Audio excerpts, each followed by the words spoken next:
리 스트로벨의 부활의 증거, 5가지 부활의 증거와 확신. 파트 1.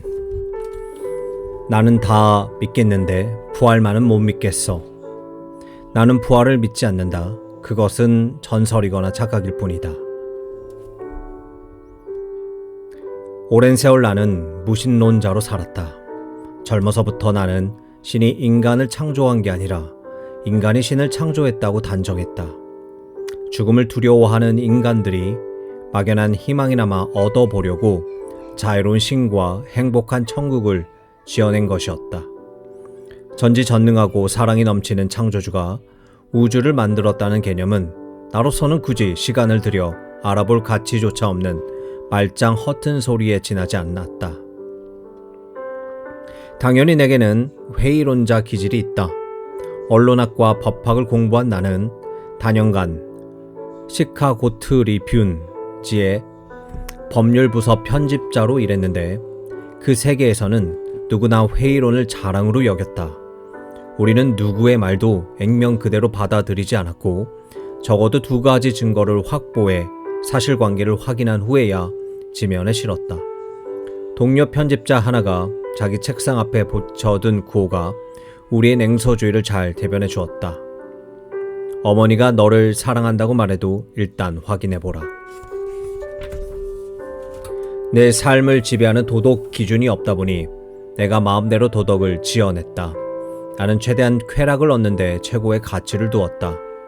그러다 보니 부끄러운 고백이지만 내 삶은 몹시 부도덕하고 술에 찌든 삶, 저속하고 자아도 취에 빠진 삶, 심지어 자멸로 치닫는 삶이 되고 말았다. 내 안에는 분노가 부글부글 끓었다. 그때 누군가가 왜 그렇게 화가 나느냐고 물었다면 나도 설명하지 못했을 것이다. 하지만 돌아보면 나는 늘 완전한 도취와 최고의 쾌락을 쫓고 있었다. 그런데 결국 모든 것이 쓰라린 실망으로 끝나곤 했다. 분노는 수시로 밖으로 터져나왔다. 아내 레슬리와 싸우던 기억이 난다. 내가 홧김에 발길질을 하는 바람에 거실 벽에 구멍이 뚫렸다. 내 혈기는 아내와 어린 딸 앨리슨을 눈물 짓게 만들었다. 내 치부는 거기서 끝나지 않았다. 당시 2~3살가량이었던 앨리슨은 거실에서 장난감을 가지고 놀다가 내가 퇴근하여 현관에 들어가는 소리가 나면 불이랗게 장난감을 모아들고 자기 방으로 들어가 문을 닫곤 했다. 어린 마음에도 이런 생각이 들었을 것이다. 아빠가 또 술에 취했을까? 또 벽에 발길질을 할까? 차라리 내 방에 있는 게 조용하고 좋아. 정말 창피하지만 그게 나라는 인간이었다. 어느 날 오후 아내가 중대 발표로 우리의 관계를 흔들어 놓았다. 한동안 영적으로 뭔가를 찾아본 결과 자기는 예수를 따르기로 결심했다는 것이었다. 나는 최악의 사태를 예견했으나 이후 몇 달 동안에 아내의 성품과 가치관에 점차 긍정적인 변화가 나타났다. 마침내 아내가 어느 일요일에 함께 교회에 가자고 했을 때 나는 따라 나섰다. 아내가 보여준 변화에 감동한 탓도 있었고 사이비 집단에 빠져들고 있는 아내를 혹시라도 건져낼 수 있을까 하는 생각도 있었다. 그날 아침 빌 하이벨스 목사의 설교 제목은 때마침 기독교의 기초였는데 기독교 신앙에 대한 나의 많은 오해를 산산이 부수며 충격에 빠뜨렸다. 잔뜩 호기심이 담긴 나는 내가 전공한 언론학과 법학을 살려 일반 종교, 특히 기독교가 과연 신빙성이 있는지를 체계적으로 조사해 보기로 했다. 그렇게 뛰어든 일이 결국 2년 가까이 걸린 영적 탐구로 이어졌다. 예수는 정말 다시 살아났는가? 아니면 그렇지 않은가? 내가 세상 모든 종교의 진리는 물론 인생 자체의 궁극적 의미도 이 한 가지 핵심 문제로 귀결된다는 결론에 도달하는 데는 오랜 시간이 걸리지 않았다. 이 근본적인 질문에 답하면 모든 문제가 해결될 것이다. 어째서 그럴까? 예수께서는 자신이 하나님의 유일한 아들이라고 주장하셨기 때문이다. 예수의 제자 베드로의 목격담에 기초한 마가복음은 예수에 대하여 가장 일찍 기록된 전기인데 이미 거기에서부터 예수께서는 자신을 인자라고 부르고 계신다. 이 표현의 출처인 구약성경 다니엘 7장 13절부터 14절에 보면 인자는 신의 속성을 지닌 존재다. 인자는 성부 하나님의 존전에 있고 권세와 영광과 주권적 능력을 가지고 있다. 인자는 모든 나라의 예배를 받으며 세상이 끝날 때 와서 인류를 심판하고 영원히 다스릴 것이다. 다시 말해서 자신이 인자라는 예수의 주장은 사실상 자신이 신이라는 주장이다. 요한복음 10장 30절에서 예수는 나와 내 아버지는 하나다 라고 선언하신다. 본질상 하나라는 뜻이다. 현장에서 듣고 있던 무리는 예수의 말을 어떻게 해석했을까? 그들은 하나님을 모욕했기 때문이요. 당신은 사람이면서 자신을 하나님이라고 했소 라고 돌을 들어 예수를 죽이려 했다. 결국 대제사장이 예수께 단독 진입적으로 물었다. 내가 찬송받으실 하나님의 아들 그리스도냐? 예수의 입에서 나온 첫 대답은 더 이상 명확할 수가 없다. 내가 바로 그다. 역시 신이라 자처했다는 이유로 예수는 신성모독죄를 선고받았다. 하지만 생각해보라. 자신이 신이라는 주장은 아무나 할 수 있고 나도 할 수 있다. 진짜 문제는 그 주장을 뒷받침할 만한 근거가 있느냐는 것이다. 그런데 예수께서 신으로 자처했을 뿐만 아니라 죽은 지 사흘 만에 무덤에서 살아나셨다면 그야말로 예수의 말이 진실이라는 아주 설득력 있는 증거가 되지 않겠는가? 다시 말해서 예수께서 정말 다시 살아나셨다면 이로써 자칭 신이라는 예수의 선언은 사실상 입증된다. 부활이 기독교 신앙의 핵심인 까닭도 거기에 있다. 사도 바울은 고린도전서 15장 17절에서 만일 그리스도께서 살리심을 받지 못하셨다면 여러분의 믿음도 헛되고 여러분은 여전히 자신의 죄 가운데 있고 라고 말했다. 요컨대 부활이 거짓이라면 기독교도 허위가 되고 만다.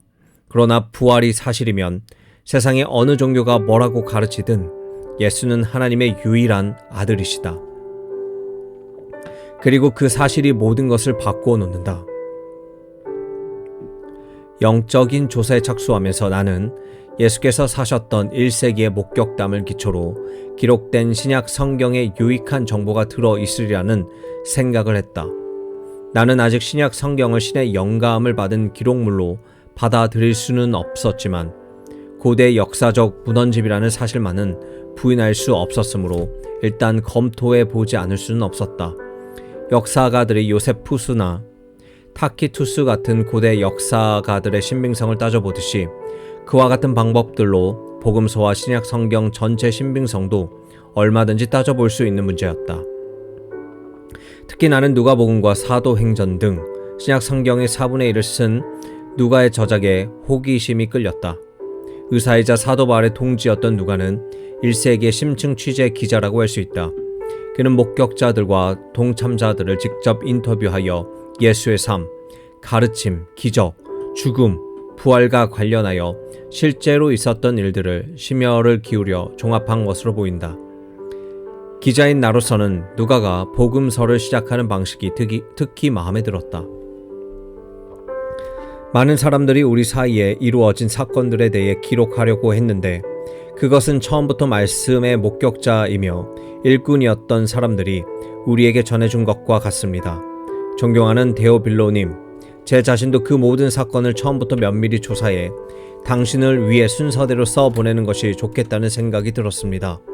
이는 당신이 전에 배우신 것이 틀림없는 사실임을 아시도록 하기 위해서입니다. 시카고 대학교에서 박사 학위를 받고 고고학과 신약 성경이라는 교과서를 집필하여 높은 평가를 받고 있는 존 맥레이 박사는 나에게 이렇게 말했다. 누가가 매우 용의주도한 역사가라는 점은 자유진영, 보수진영 할 것 없이 대체적으로 학자들 사이에서 일치된 의견입니다. 누가는 학식과 글자주가 뛰어나며 그가 구사하는 그리스어는 그가 쓴 글의 품격을 높이고 있습니다. 문체를 보면 그가 교육받은 사람임은 알 수 있지요. 누가의 기록이 정확하다는 사실이 고고학의 여러 발견을 통하여 거듭 밝혀지고 있습니다. 처음에 학자들이 누가의 기록에서 어느 특정한 대목이 틀렸다고 결론 지었다가 나중에 고고학의 발견을 통해 맞는 것으로 밝혀진 경우가 실제로 여러 번 있었다. 예를 들어 누가복음 3장 1절에 보면 AD 27년경에 루사니아가 아빌레네의 분봉왕이었다고 되어 있다. 이 기록을 놓고 오랫동안 학자들은 누가가 알지 못하면서 잘못 쓴 증거라고 했다.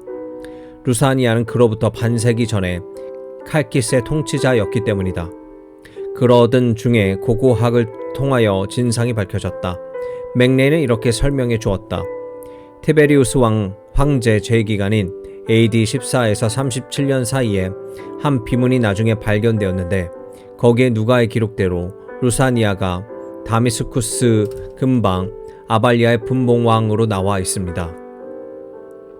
알고 보니 루시아는 정부 관리가 둘이었던 것입니다. 이로써 누가의 정확성이 또 한 번 입증되었습니다. 누가가 언급한 32개 나라 54개 도시 9개 섬을 조사해 보았더니 단 하나의 착오도 없었다는 연구 결과도 있다. 그래서 그 주제에 관한 어떤 책은 이런 결론을 내렸다. 누가의 기록이 역사적인 부분에서 이토록 한치도 틀림없이 정확할진데 우리가 무슨 논리적 근거로 본인에게는 물론 다른 사람들에게까지 훨씬 더 중요한 부분에서 그가 엉성하다고 틀렸다고 단정할 수 있겠는가? 훨씬 더 중요한 부분이란 예컨대 예수의 부활 같은 것들인데 누가는 예수의 부활이 여러 가지 확실한 증거로 분명히 입증되었다고 말한다. 누가가 말하는 예수의 부활에 당신도 나만큼 흥미가 당기는가? 1세기에 실제로 있었던 일이 틀림없는 사실임을 아시도록 하기 위해 순서로서 보내는 그의 글에 호기심이 생기지 않을 사람이 누가 있겠는가? 다음에 나올 제2부는 누가복음 중에서 예수께서 십자가에서 죽으시고 부활하신 일이 기록된 세 장을 발췌한 것이다. 역사의 핵심 사건인 예수의 부활에 관한 누가의 매혹적인 기록을 천천히 정독해 보기 바란다. 예수의 부활은 반드시 모든 것을 바꾸어 놓는다.